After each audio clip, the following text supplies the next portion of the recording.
picks are ready to go. Yep, we are ready. Let's get into it. Bans and picks for the first game in Lowell Park for the LCK 2019. Here we go. It's beautiful purple, just for Papa Smithy's favorite color. And Aurelia going to be the first ban here on the side of SKT. She has been pretty ridiculous. Been seeing Teddy playing her as well, actually. On the bottom side of the map, Cassiopeia, a no-brainer. Loving the red side. Polite round of applause from the fans. They're hyped to be here. SKT versus Jinner, game number 1 on patch 9.1, as you can see in the top of your screen. So we are on the live patch. As far as I know, nothing is disabled. So Nico and the rest have had all their bugs cleaned up and should be re-enabled. SKT for now. Not happy to deal with any of these flex assassins. We're back at Worlds, it seems, and Aurelia Akali, the first 2 bans. And the Cassiopeia, we know that can be a bot lane superstar. We saw Viper play it in 2 wins against Gen.G in the Kesper Cup final. The Lucian banned as well. So far, Teddy is going to be shouldering some of the attention from his old squad. Yeah, so Lucian taking off the board. The Akali was aimed at Linderung. He had a great performance, actually, on that champion. It was against Reverse Gaming, so not necessarily a team that you should be too worried about. However, did look good. And Aatrox going to be the final ban as well. Most likely up against Linderung. And are we just going to see Sejuani first pick in this game? Because Sejuani seems very, very powerful based on both competitive agreement, talking to pro players, seeing in solo queue. I think for sure we will see a picked or banned in this first game, but let's see if it is going to be as high as first pick status. Always trying to understand what's left open as Jinner looking for their final ban on red side. It's going to be the Jace, interestingly.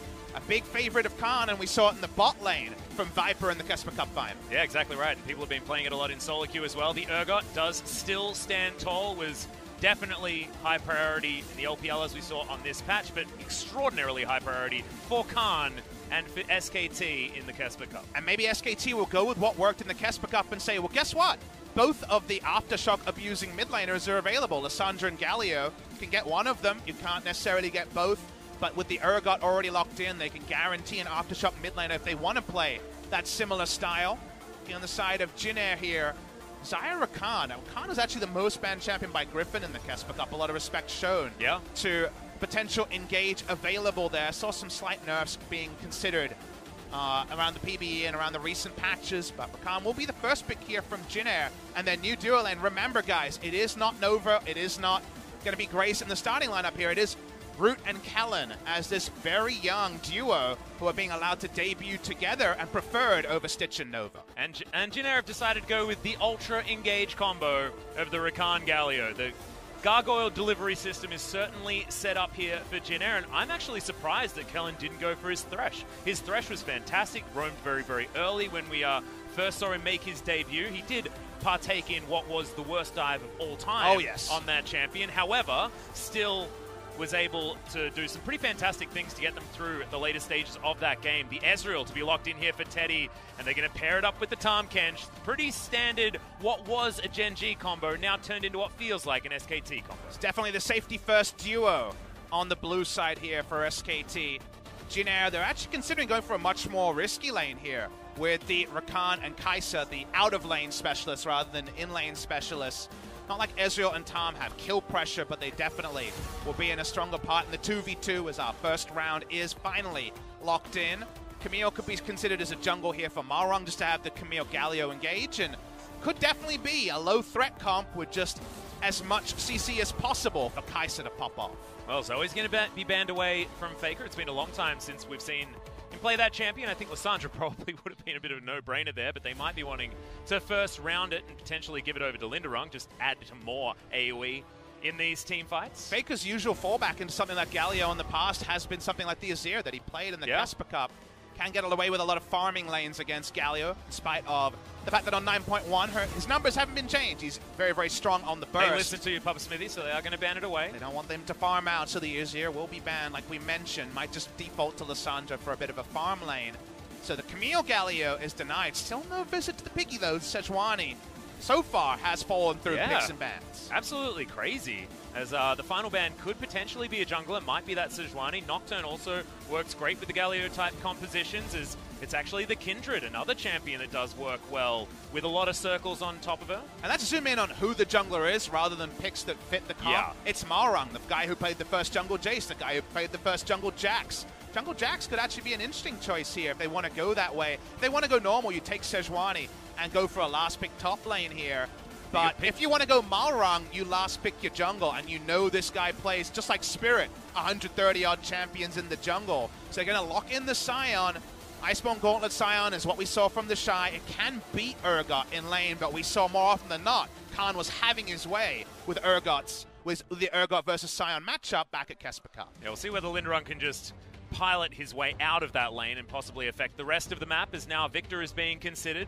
Most likely for Faker, but of course remember that the Urgot can head towards the mid lane if we want to. And it is going to be locked in there, so could be that Khan's piloting that one. But that being said, you can get away with the Kleptomancy Victor in the mid lane against the Galio relatively easily. It's another one of those matchups, like you say, you can certainly abuse using your extra range. As now Mata, considering what he wants to do to round this one out, Lee Sin is still available, and something that Klid showed incredible mastery on in the LPL and also in the Kesper Cup. You are both a prophet and right on the money, Atlas, because Klid's Lee Sin to me is the cleanest in the world. He makes someone like Flawless look flawed on the Lee Sin. He is fantastic on that pick.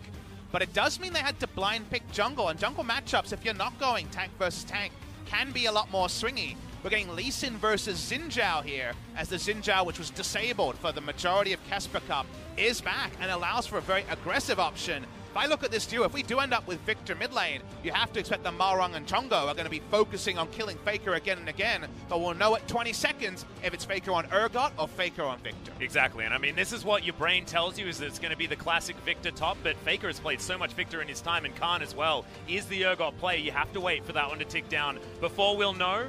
Theoretically, on the side of Jinner, it's the same thing, but no swaps are going to come in. And that's going to be Khan on the Victor top lane. The Urgot in the mid lane for Faker there as well. And I want to go over to the other side. You talk about the cleanest Lee Sin. Well, as far as Xin Zhao players are concerned, you may think of the Jace for Malrang because he was the one that debuted it. However, this guy on an aggressive go-in jungler, that is the essence of how Malrang managed to get such an MVP status when he did first promote into the LCK with Ever 8 winners. Excited to see what they're going to be able to do, because I feel like both teams got exactly the flavor that they wanted for both of these comps. But what I like is we have very different identities, because if you look at SKT's draft, you think, wow, this is really safe. It's a really safe draft.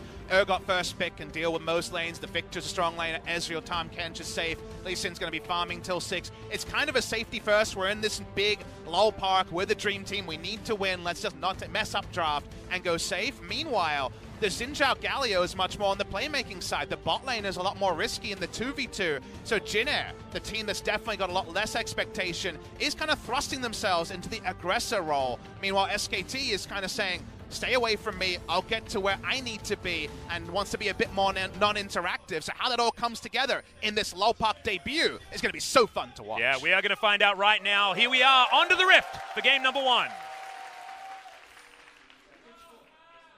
미니언 생성까지 30초 남았습니다. Still trying to get our heads around exactly when all of the fan chants are going to come in, and okay, Root's going to make at least first volley against Teddy. It's the first day, Atlas, and you know, everyone's had a first day at school, a first day at work. Yep. There's a lot of kinks to work out on the first day, and there's also a lot to remember. There's some Hail of Blades Xin Zhao. Okay, we'll talk about Hail of Blades first before I go into my diatribe, but Hail of Blades got a big buff on patch 9.1, 110% attack speed for your first 3 autos. There's a great video of Faker solo killing Khan many times on the Jax versus Ryze matchup top lane, because Hail of Blades is so insane on any champion with anything like an auto attack reset, because you don't consume it when you Q. So you get basically like 4 or 5 autos in a second, it feels like. So basically it's about very early power. Your first gank, getting those 3 autos in when no one has armor or MR or really significant stats early, means you do huge burst damage. So Hail of Blades, Jax top, Hail of Blades, Xin Zhao. You'll see Hail of Blades on a lot of people who dive into, say, Electrocute or Dark Harvest, into that particular domination tree, because Hail of Blades right now on those sort of champions is really high powered. All right, now you can go into your diatribe if you'd like to, Smithy. I mean, it's one of those things where you have to remember, Atlas, that, you know, right now we're 4 years removed from the Champions era. For the first 3 years, if you guys weren't joining us with Korean League of Legends in 2012, 2013, 2014, it was a tournament circuit. You know, you played single round robin best of 2s into knockout tournament format. It was only with the LCK, the League of Legends Champions Korea, in 2015 that we became double round robin best of 3s. of our starting 80 players in the LCK this year, only 10 of them played in Champions. So we actually only have 13% of our players who are those old names like Faker and Mada and Smeb. The new generation is what Korea's about, because Korea are not world champions. Korea is trying to redefine themselves after being the 4th most successful region at Worlds. I'm sure we have fans who won't be tuning in at 4 a.m. in America anymore to join us because there are LCS, LEC, LPL games that grab their attention. And to those people I say, absolutely, you've made the right choice for you. But this is the start of a rebirth. This is the start of a re-debut for Korea. There is an ascent Korea has reached before that they can reach again in the future. And thank you to everyone who has joined us here today, because this is the first step. Yeah, and this is also going to be very exciting because we haven't seen Korea in this position ever. And what does it mean, Atlas? We can't know today. And I love stories. I love mysteries. I love finding things out about new builds, about Halo Blades, but also about what history will say about this day. Because this could be the restart of Korea's ascent, or just kind of putting it all together that Korea has a lot of work to do to match the other regions. We'll see how much we're actually going to find out now as we put our attention back to the game. At the moment, SKT does have a slight lead when it comes to farming out these lanes, which you'd expect from the Dream Team. You'd imagine some prowess in the killing front as Malrung just pokes his head out just to give his position away. Faker knows exactly what's going on. He's just going to play safe back underneath that turret. And safety first is what we kind of talked about with the draft here from SKT. A lot of safe lanes, and Clit is on a level 6 jungler. We're not going to observe probably too much interaction in the early game. That suits the most, I would say, Jinez bot lane is a bit of a mishmash here. We see Kai'Sa Rakan pretty frequently because, man, the best of Kai'Sa Rakan, the YouTube highlight of what they're doing at a level 16 team fight, like, bellissimo, the best plays I've seen. The laning phase, though, you can definitely be exposed. You don't have the extra range on the battle dance, so Rakan can't really go in for W and Kai'Sa Q trades and just not take a huge amount of damage. He obviously has pretty low base stats. You have to take Guardian, just try to get over that struggle. And Teddy against his old squad should basically have his run of the lane, and Klepto procs and early tier into Sheen are almost guaranteed when you're against a Kai'Sa Rakan. And it is double Klepto versus no Klepto, which is probably why we're experiencing a 500 gold lead as Malrung once again going to stand out of the brush, but slightly out of vision Halo range. Blades, Malrung. Yeah, Khan is going to get slowed down. The flash over the gravity field. Can he actually escape this? The Halo Blades does a lot of damage, but not quite enough. Red Bomb burns down, and he picks it up. Already had the Skirmisher's Saber, so the Smite was enough to help out. Hail of Blades gets Khan again. It was Faker and solo queue, and now it's just all the extra autos. Remember, the base AD is relevant this early. You might not have 80 items, but it adds up when you're getting 3 extra autos in. A miscalculation and first blood, Jinner. Yep, big teleport coming in here towards the bottom side, theoretically, but no, it's just Teddy coming back to lane. Grabs himself some gold as well as he gets back in, as he goes for the domination decision with the Sheen first. Not going to have the tier back or anything like that, wanting to continue, put the pressure on. The only good news story is that Khan does get his first Hex Core upgrade, had 1150 gold. Let's watch the replay and just watch the attack speed on the Xin Zhao. He goes in here, Khan is so high in health, but Malrung knows he gets those extra autos in and the Q. So the first 4 autos are in less than 2 seconds. The burn, it was 15 health, then it was 0. It wasn't much of an overkill. When it comes to that quiz question of who got the first ever kill in the LCK in Lowell Park, you can never take it away from Malrung. Yeah, Malrung is certainly the man that did it. Not necessarily going to win the game, as that gold lead has basically not changed since that time. However, if this snowball continues, this Xin Zhao could do some ridiculous things. And I like it as well, Papa, because we haven't been able to talk about Xin Zhao in Korea since he was disabled in the Kesper Cup. You'd think he probably would have had a whole lot more play had he been enabled, but we weren't able to see him in the last patch. If you guys did not tune into Kesper Cup, that was a BBQ Oliver situation where BBQ was playing at the time through some LS genius, we'll say. The top lane Xin Zhao, on a turret dive, the Xin Zhao ult in an AoE did 70% of both an 80 carry, I think a tank's health, at level 1. So that's not supposed to happen. It was approximately 700 or 800 damage. It was an insane amount of damage for a level 1 ability that doesn't scale with anything. So because of that, the champion was disabled. There is in the patch notes that Xin Zhao's ult doesn't do insane damage anymore. And we get Xin Zhao back, which Malrung seems very happy about. Yes, you can understand that as well. Malrung, of course, really enjoying the early aggression.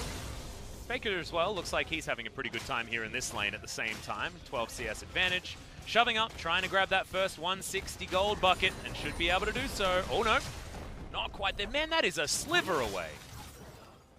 Having a look at the turret plates for now, or turret checkpoints, I sometimes interchangeably call them. One taken in the mid lane, but otherwise no other turret checkpoints taken. A lot of things, and we'll try to he did end up getting talk about everything. It's in the mid lane. They're trying for this. Yeah, Justice Punch is going to come down, but Disdain beautifully cancels it out. Winds of War is down there from Chongno, but Faker not worried about that one at all, able to offer so much damage back, and Urgot standing the test of the Galio pretty well here in the mid lane. And the Faker mid lane global Teemo situation going on there, the global taunt that Faker has always had, was clearly on full display. That was a Scion roam and a 2-man gank in the mid lane, so a 3-man gank. Try to take down Faker. The summoner is enough, and we already talked about how Xin Zhao Galio are pretty deadly. We've already seen the overkill of the top lane, the turret dive, so smarter Faker to be safety first. Bot side river was controlled by Jin Air, but it's now kind of gone, and right now the river control that you kind of plug and play for Jin Air has been removed at this point in the game. Well, Marong, he's level 6, but so is Clid. He's been very quiet so far this game, now going to be going back to try and grab some items before he decides to kick his first player in the face. Khan, like you say, gets his first Hex Core upgrade. You can actually see him evolving the Death Ray instead of the Q this time, so it's going to be more of that AP variant that we've seen more and more of on the top side. No longer seeing as many of these the Frozen Fists on the Victors. You still might see Iceborne Gauntlet, but the Q first evolve kind of went away when it was nerfed twice, and there was some buffs put into Death Ray. Remember, Scion also has a lot of non-interactive wave clear as well, so just being able to shove back with the Death Ray is pretty important to allow item timings to come in for the other lanes. So I think it'll be pretty standard to see the Death Ray as the first evolve. The Victor, I think, Khan is the big winner of the lane swap that happened, because Victor can farm out against Galio just fine, but Khan is going to have a much better laning phase than the Urgot, and you can't go Iceborne Gauntlet on Linderang and just trade into the Victor. You need to go Magic Resist. So Scion is hurt the most. SKT, we already mentioned how bot lane was going to be a wash for them. How about Infernal Drake to get an extra advantage around that? Yeah, uncontested. SKT will just take that one for free. 1,000 gold now, going to be the lead there as well, almost passively, after First Blood going over to Jin Air. They just keep farming, keep getting these Kleptomancy procs, and keep putting the pressure on. And I want to talk about, you know, this being old SKT, but it feels like an old SKT game where it feels like you just can't, you have to do more than you otherwise would expect in order to stay in a game. They definitely have gone for a comp their fans will know and probably deride to some degree, because it's not the explosive stuff that we saw from them in their debut in the Kesper Cup. But I hope, when it comes to their fans' hopes there, that this is just a team comp thing. If you're playing a passive comp, play it passive. If you're playing aggressive comp, play it aggressive. And also, when Clid sees an opening, you know he'll take it. And to me, Clid is the tempo setter here. He's the thermometer of this game, because Lee Sin, post-level 6, does have access to the kick in so many different creative gank paths. He's actually going to take the blue buff.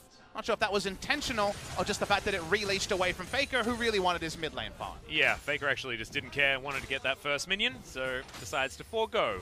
The blue buff is going to give Clid a little bit more energy regen and some CDR, which I guess Lee Sin doesn't like all that much, given the energy-based champion. Is now Jin Air continuing to look for this mid lane gank. Remember, Faker has the Ghost, no longer with the flash, but does have the ability to switch to that one if he wants to, and Malrung just going to look a little bit foolish as he wanders through the mid lane. The control ward there is actually undoing a lot of these rotations from Jin Air. They're predictable because the Scion has roamed first, but they're guaranteed when you actually have the control ward down. So the control ward being there, it's kind of a once more with feeling situation on that gank. Faker doesn't even have to blow the Ghost in order to get away from the gank. No harm, no foul. The farming continues for SKT. Yeah, similar situation there on the bottom side with that control ward, as well as the cheeky little ward above the red buff.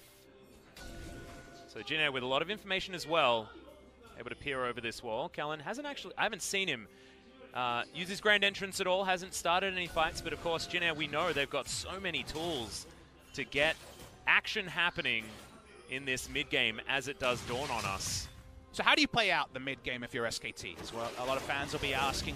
The way these Ezreal Tahm Kench comps work is they are so good at mid lane. Well, there's the grand entrance. We've got the heroic entrance to come down as well, but the combination not quite enough. Clid grabs that first kill, sacrifices himself, but able to get one back after all of those Ultimates is certainly a big deal. Chongo now up against Faker and the rest of the team as well. That Justice Punch looked real interesting, but it wasn't enough to get him out of dodge. And that's going to be 2 going over to SKT. And we're surprised to see that engaged by Jin Air because we already mentioned the bot side is their weak side of the map. They're playing around the fact that Kai'Sa and Rakan have no lane presence. They try for a desperate all-in. Like you say, probably the first grand entrance and quickness of the game. Yeah. And yet it's easily turned around as top side. Well, Khan's the golden boy, and Linderung got made to look a little bit foolish. However, certainly still has a massive lead when it comes to the health bar. Khan can't get out of that one. Just a single charge on the decimating smash. Finishes him off, and Faker now just cleans up minions. Can't get onto the side. Linderung won't get a free recall, but he will get a free kill. Solo kill on the top side. Big moment for Linderung. No cancelling of TPs in the 2019 meta, as the visual bugs are just on our side, guys. That's just a spectator bug rather than anything the players are facing, thankfully, so we'll have to laugh about the funny moments. We watched the replay here. We weren't anticipating an attempt at an all-in because, again, the Kai'Sa doesn't get involved here till very, very late, and after the wombo, they have no safe way to escape because they don't have priority hiding up towards the mid lane or going towards the bot lane. They separate, and 2 for 1 is the kill trade for SKT.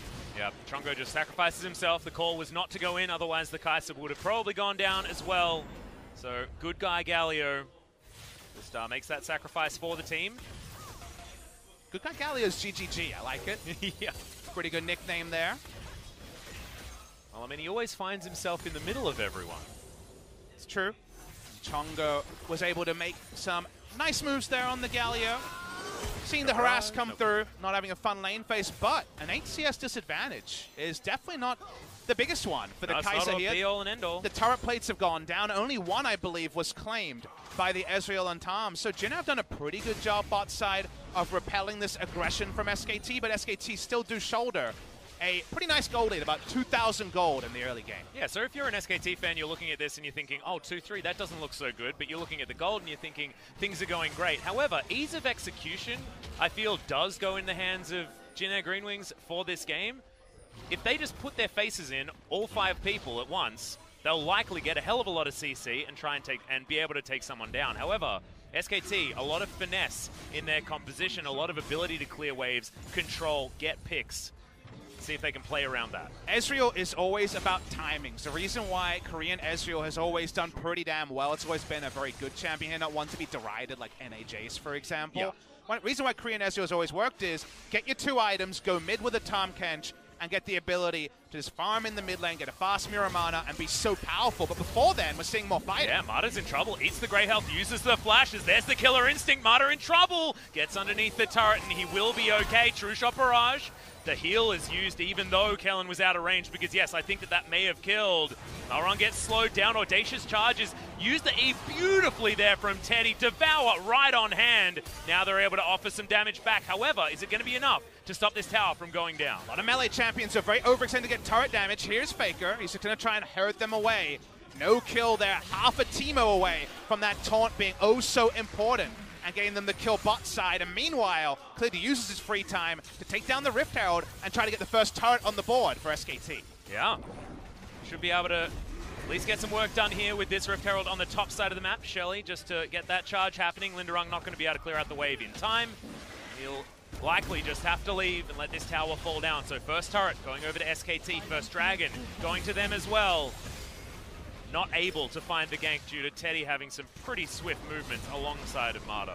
Victor has the priority if you go into the death ray first. We've seen the mid lane Fakers had the priority. This is again the safety first scaling draft we talked about on the side of SKT. Pretty low interaction stuff. So getting the first turret blood wasn't a guarantee. Jinner had made the better map moves, it felt like, even if not all of them had come off. But get punished for not taking the kill on the bot side. SKT now with the Rift Herald just accelerate how fast that top lane turret went down. We were almost at the point where Sion was tanky enough to just tank turret waves and clear in the face of his enemy. The Rift Herald ends that, and now SKT has some more options when it comes to map plays. And this goes back to what you were talking about before as far as this lane swap really working out for SKT, because Khan does force him to build the Magic Resist, Adaptive Helm already done here for Linderung, and now as far as in a team fight, he's not going to be that brick wall that's blocking three of the other members from doing damage. Of course, Teddy, a lot of mixed damage, however, mostly physical, alongside the Lee Sin and the Urgot also there. So Doesn't feel as good to be the Scion moving into the mid game as you otherwise would think if you had the opportunity to go to a different item. And Atlas, it doesn't feel as good to take down an early outer turret and push in a wave, because something that's been discussed in the community quite a bit. With the fact that minions move faster, the ability to just push a minion wave in and know it would push back inevitably, it's not there anymore, but we'll hold the macro points because we might have a team fight. Yeah, fight coming in here as Malrong does have that ultimate running. The stopwatch is down as Linderong makes its way into this fight as well. This is the Jin Air composition. This is what they want to do, but Linderong is just getting soloed out. No one else making their way in. The Chaos Storm just destroying Jin Air's bottom lane as Kellen existed once, but no longer. The fight continues on the top side. It is straight front to back from SKT, and the Zombie Scion cannot do anything. Jin Air just couldn't pull a trigger. Clear looking for an exit kill on route. Will he hit this one? Can he find it? Yes, he does. Oh, it was almost a bait, but who was baiting? Who was Clid goes golden. Linderong gets hit by the Q. Can he do it? Oh! Follows it through. He even gave Teddy the time to get the kill if he wanted to. Missed it.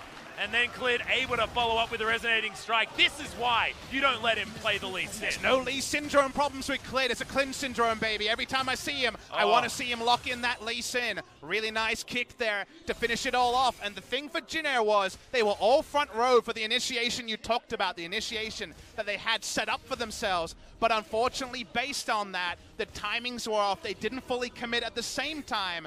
And that means that SKT is there to mop it up. Watch the replay here. So Malrong has to ult very, very early. He's able to ult through and stasis through the kick. But notice that there's no actual commitment from Kellen. He doesn't actually profit off the Scion in the backline. And then it's just meaty champions with low threat for SKT's very maneuverable damage threats. Just pick off one by one and kill. Yep, it felt like SKT just... all the check marks for how to win a team fight against this comp were met. You know, you don't get hit by the Wombo AoE, you make sure that these ultimates are now off time, and then you can clean things up with the fact that your composition does work out a little bit better in that regard. Clid gets that Triumph Rock, hits the last Q. Even Teddy tanking that turret at the end, oh, it's just so beautiful to watch. You would have seen very clearly that he would not be in turret aggro range, so no chance of a trade kill. That's Clid Lee Sin. That's why everyone is just as happy to see Clid lock in Lee Sin as people in the past have been about Faker locking in LeBlanc or Khan locking in Jace. These are picks that are synonymous with players, and Clid is definitely the most underexplored of the new additions to the SKT Dream Team. But I have a feeling the SKT fans are going to enjoy their new jungler. Yep, absolutely. If you weren't watching the Kesper Cup, yeah, welcome to Clid. This is what you're supposed to expect from this guy, and oftentimes you say, oh, don't jinx it. With Clid, it just doesn't feel like he can. Teddy also feels like he can be the late game insurance that Bang often represented for SKT. It was Faker in the mid game and Bang just being there to have 6 items on an AD carry and do that AD carry thing that was the standby of so many Worlds victories. Teddy himself fast on the way to the standard Ezreal build. Double tier is back in the meta. Will be completed here pretty damn fast from Teddy, I imagine. I see him sometimes in solo queue with a 26-minute Seraphs, which lets you know that he can get that transformation very early. Yeah, exactly. And I like getting the last chapter here first before getting the extra tier, because there's no point until you've stacked your first one. Oh my god! No damage fall off in 2019. Nope. What did I say in Kesper Cup again and again? You were at home listening. A lot of you viewers, and also you, Atlas. Yep. Ezreal's pretty bonkers right now in terms of power levels. Feels like a lot of his kit, especially the Q cooldown reduction timings, are based on his old ultimate. Taking away the damage fall off. Yes, it's still there on monsters. You can't push sideways, Wei Xiao as a single tier somewhere in Chinese solo queue. But when it comes to pro play, if anyone is stacking under a turret, you basically have old AP Kragus barrel, because you throw down the ult and then they can't defend anymore because their health bars are gone. Yeah, it's the classic ultimate that you just use for damage, but this one does it in an AoE and does about half a health bar as well. Doesn't matter whether you're a tank or not. It is absolutely terrifying. And Teddy, of course, makes it look even more brutal with how he plays out this Ezreal, especially in the laning phase. Notice just Arcane shifting forward with every opportunity. And this is the sort of team where... It's a 10,000 gold lead, by the way. If Jin Air's ahead, you look at this team that you can never Arcane shift in the wrong direction, which is ahead, right? Because you're like, oh, wow, Xin Zhao, Sion, Galio, Rakan, they're all catch champions. Hell, even a random W from... the Kai'Sa can do a catch job as well, but from 10,000 gold ahead, as you outline, Atlas, Teddy can do whatever he wants. SKT have full run over the map, and while it started pretty promisingly, for Jin Air. Now it feels like more the expected path of this game. It feels like we're one team fight away from SKT closing the door on the first game in Lopar. Yep. Second Dragon to come in here. Remember, SKT did manage to get the first perfect game in the Kesper Cup. The debut of turret plating meant that getting perfect games became a little bit more difficult. They didn't get a Baron, but that was because they won at about 21 minutes. The dream game is what we called it, because I think it's still a perfect game if you don't get all the turret plates, if you still have all the turrets and the enemy has 0. Yeah. But getting all the turret plates may never happen again. It might be a mirage. Remember the Dancing Rift Herald we saw from Longzhu Gaming versus Fnatic at Worlds a couple of years ago? The sort of thing you just never see in pro play. Dream game might prove to be that. The Dream Team, however, feeling pretty good about their first game at Lopar. Exactly. And remember, guys, this is the team that was able to get that dream game, but then were pipped at the post by W1D1 Gaming, who we'll be seeing in our next matchup as well. So make sure you stick around for that one to see what they can do up against Gen G, our runners-up, the Kesper Cup. To fall to Griffin also doesn't feel that bad. They went 8-0 in that tournament. Definitely expecting the second series to be a super competitive one. Weren't ever to be sure about this one, but this is the normalcy a lot of people would have predicted. Teddy walks up, doesn't seem to give too many mundos about turret shots. He's got the Iceborne Gauntlet. He's feeling fine. Linderung's hoping and living on a prayer. If you're this Jin Air comp, you got to fight sometime, and maybe that sometime is now. Yeah, but he also feels pretty irrelevant at this point. His root, it gets almost blown up in one combo. That was disgusting, as now Linderung has to flash out because he thought it was the go button, but no, they don't have an AD carry for this fight. Now they don't have a Scion. He is definitely dead. Teddy pops over the wall once again, and that is basically 2 picks for the price of 1, because that is a Kai'Sa having to go back, and they might be able to get some damage on this inhibitor turret. Sadly, has mistook the go button for the mute button, ended up going at the wrong time there, so just easily turned upon 1v5. No way to pull off ganks like that anymore. Faker tags up this turret, and they want the first inhibitor of the game at 24 minutes. Yep, already down to half health. Winds of War not actually able to land onto those caster minions in the backline there as well, so not able to clear out the minion wave, and SKT 5 members strong take down the first inhibitor of LCK 2019. 24 minutes into this game. So back away from here, SKT. Probably one more full reset, get the wards cemented around Baron, and then Baron closes the door on Jin Air Green Wings. Items starting to come together. No Saracen Brace transformation yet, but that's really all you need on the Ezreal to have everything locked and loaded. 2 items done on the Kai'Sa, but sadly it feels like the 2 items are a little bit too late. There isn't as strong a front line from SKT, but there's so much threat onto the Kai'Sa that finding time to unload a couple of barrages of your passive seems impossible. Yeah, and the thing is, like, Jin Air, had their composition been able to work the way they wanted to, they'd make the proactive play. They'd go forward, they'd land the heroic entrance on top of something like Linderung, stunning a whole bunch of people with his choo-choo train, and then everything will be brilliant. However, if you can't do that, Root has no opportunity to get any autos ever, because Teddy outranges him and kills him in 2 autos and a Mystic. He's just not much he can do. And Teddy himself, first 1,000 gold bounty wearer of LCK professional play. In the Kesper Cup, we had Ryan playing on the side of GC Busan. In the LCK, the one to remember will be Teddy. And how many times will we see Teddy with 1,000 gold bounty? You'd be a betting man to say less than 50%. You'd be a bit insane. SKT have already shown us that they're more than happy to play around their new special delivery from Jin Air of 2018.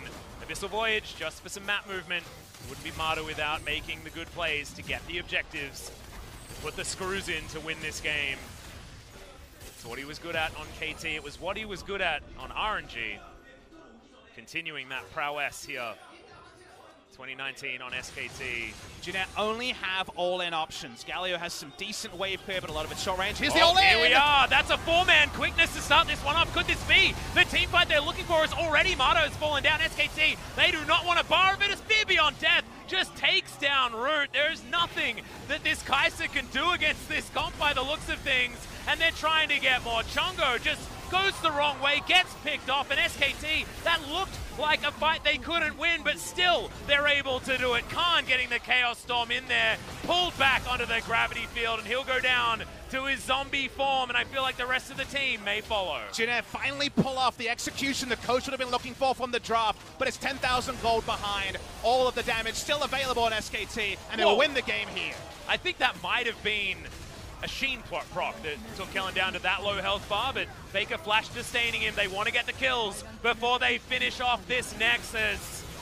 Half the health bar now. Root wants to try and get rid of it, but we've already gone picture-in-picture, and SKT take game 1 of LCK 2019. SKT understood their team comp and played safe. Yes, there was some deaths in the top side, but they were scaling until the point where they were ready to turn on, and from that point, they closed the door on Jin Air, ended up being a comfortable pre-30-minute victory, and in summation, SKT did what they needed to. It wasn't maybe as explosive in the early game, but their fans will give them a pass this one time. Yeah, that's exactly right. And of course, you just wouldn't expect anything else from this composition. If it was a close game, you know that SKT fans would be disappointed. So this is about the result that you could expect and be happy with for SKT, because it was so clean. It was so controlled, and it was by the book. They looked at the composition, they did what they had to do in order to pick it apart, and it looked beautiful while they did it. Shout out to Cleared with his glorious plays on the Lee Sin, and Teddy for doing absolutely busted damage. Shout out to Linderong for the solo kill on Khan. Still going to be some issues integrating Khan. Saw them at the Kesper Cup. Saw them here in the early parts of game number 1. So imagine the top laner is the only one who might have the magnifying glass on from the SKT coaching staff. Yeah, and Malrong with his first gank working out very well against Khan, like you were saying. So very excited to see what he can do moving into game number 2, because of course it is a best of 3. Before that though, we've got some highlights